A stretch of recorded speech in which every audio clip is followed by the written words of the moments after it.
Cohen also revealed that Trump was not concerned about any potential fallout for his marriage if the story became public. When Cohen raised Melania to Trump regarding Stormy Daniels' fallout, Trump said, "Don't worry, how long do you think I'll be on the market for? Not long." Cohen says Trump wasn't thinking about Melania. This was all about the campaign. It's unbelievable what this guy gets away with. He says the worst about his own family and faces no consequences.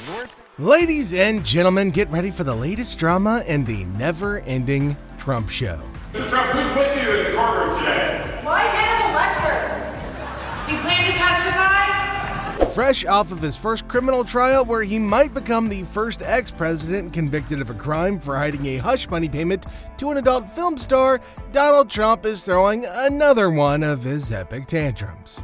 Seriously, New York Times, what are you doing? That headline sounds less like a description of a wannabe dictator who's been indicted 4 times and more like one of Carrie's columns from Sex and the City. And this time, it's all because Seth Meyers roasted his love life on national TV. Hello, everyone, and welcome back to another episode of Worst Case Donald. I really thought if he ended up getting divorced for a 3rd time after an affair with a porn star, he'd crush it on the dating scene. What would his Tinder bio said? Love hot dogs, hate Springsteen, will definitely cheat. Seth Meyers started by poking fun at the New York Times headline about Trump's beachside rally, mocking how the headline made it sound like a typical day at the shore rather than a gathering led by an indicted former president. Meyers humorously imagined the headline as a vintage newsreel, suggesting Trump was just chilling by the Jersey Shore, dodging seagulls and munching on French fries. Meyer then contrasted this rosy picture with the reality of Trump's speech, which was anything but funny. I've come here from New York, where I'm being forced to endure a Biden show trial, all done by Biden. Carried out by Ray. That's right, all being done by him. Trump, fresh from whining about his Biden show trial, rambled on about the hot dog that he had just eaten. No, seriously, while facing presidential conviction, the man found time to give a culinary review. Hot dogs. Let's talk about hot dogs. I just had one, actually. I just had one. It was very good. I just had a hot dog, and it was very good.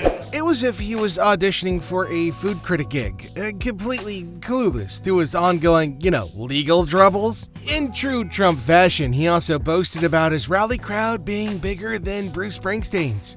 He then bizarrely claimed that being indicted more times than Al Capone was some kind of twisted badge of honor. Mixing up movie references, Trump mentioned Scarface and Silence of the Lambs in the same breath, as if he's trying to create a new genre of mobster horror movies, starring himself. The late, great Hannibal Lecter is a wonderful man. Meyers highlighted how Trump's priorities are a complete mess.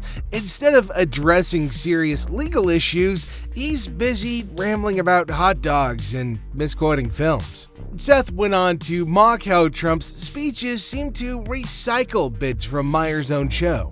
I know we take chunks of his speeches and put them in a closer look, but is he taking chunks of closer looks and just putting them in his speeches now? Meyers then went on to say, The whole time I was watching that, I was thinking, is that a bit we did? The late, great Hannibal Lecter, we did that about him.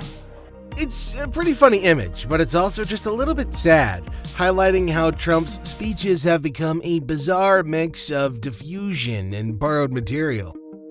Then there's Trump's quote about Frank Sinatra. Now, Trump claimed that Sinatra told him to never eat before performing. Frank Sinatra told me a long time ago, never eat before you perform. I said, I'm not performing, I'm a politician, if you can believe it. As Meyers pointed out, Sinatra died in 1998, long before Trump entered politics. Now, the whole scenario is just absurd. Why would Sinatra be giving Trump, a non-politician at the time, performance advice? Meyers humorously imagined Trump offering Sinatra some stale fast food, only for Sinatra to refuse and ask his security to get Trump away from him. As if that wasn't enough, Trump also managed to forget Jimmy Carter's name, fumbling through Jimmy Connors before finally landing on Carter. Watching Trump struggle was like watching someone try to start a rusty lawnmower. Pretty painful and frustrating. The worst president by far, Jimmy Connors is Jimmy Connors is good. He's also happy. Jimmy is a very happy man, both of them, because you know what? They want him out. Jimmy Carter. Jimmy. Meyers nailed it, saying that Trump can effortlessly recall Hannibal Lecter, but struggles with a former president's name. It's a little disturbing. Meyers pointed out how unfair it is to drag Jimmy Carter into Trump's mess. Trump, on the other hand, can't even keep his facts straight, mixing up tennis players and presidents. I mean, it's a pretty clear contrast. Carter builds homes, Trump builds scandals. Seth Meyers went on to roast Trump by highlighting the stupidity of his recent rally and subsequent court appearance. Meyers joked that the reporter's questions made it sound like Trump was planning to call Hannibal Lecter as a witness in his trial. But if you didn't see Trump's rally, you'd think from that line of questioning that he was calling Hannibal Lecter as a witness in his trial. Dr. Lecter doesn't know anything about the case, but he told me he'd be willing to eat Michael Cohen, so we are. Imagine Lecter in the witness box offering to eat Michael Cohen for Trump. I mean, the absurdity of Trump referencing Lecter, a fictional cannibal, in the middle of a serious legal proceeding is just, I don't know, it's peak Trump is what it is. Meyers pointed out the ridiculousness of Trump being questioned about Hannibal Lecter while also facing serious charges related to paying hush money to a porn star. Now, outside the courtroom may have been crazy, but inside was even worse, with Michael Cohen detailing Trump's attempts to hide his affair with Stormy Daniels. The scene in the courtroom was something out of a drama, with Cohen having to stand up and identify Trump. Meyers joked that making eye contact with Trump would turn you to stone, like Medusa. All right, first of all, you can't make direct eye contact with Trump or you'll turn to stone. That's what happened to Mike Pence. Second, why did Cohen have to identify what Trump was wearing? In addition to his financial crimes, is Trump also accused of a fashion crime? Seth Meyers roasted him further by saying, Mr. Cohen, what is Mr. Trump wearing? I believe the suit is from Joseph A. Bank, Big and Baggy's Men Outlet. The tie is Crazy Dave's floor-length ties for evening. And I'm pretty sure those are my shoes. Trump's inability to be identified by his clothes alone proves his unique presence. Like, he's unmistakable. Yet, the need for such an identification in court feels kinda laughable. It's as if there's any doubt who Stormy Daniels was dealing with.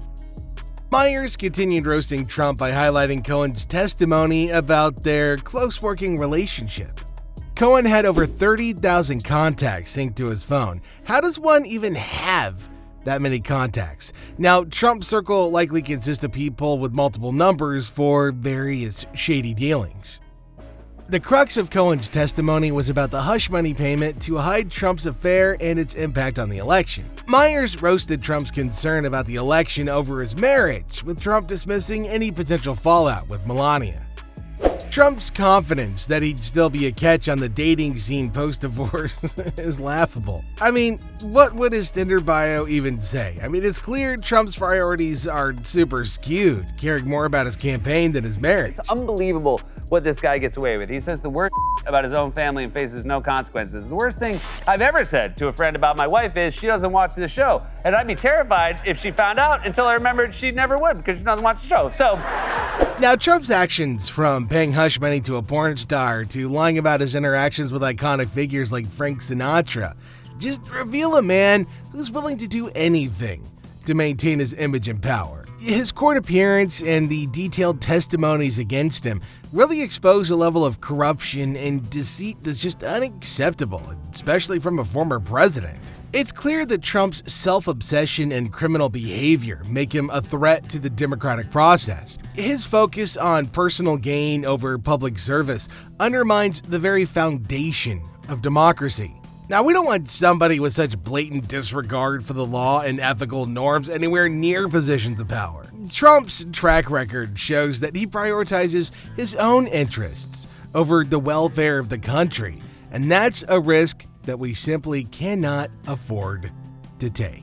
And that's it for today's video. For more highlights and analytics from the world of politics, don't forget to like and subscribe to the channel and hit the icon button now for all of the latest updates.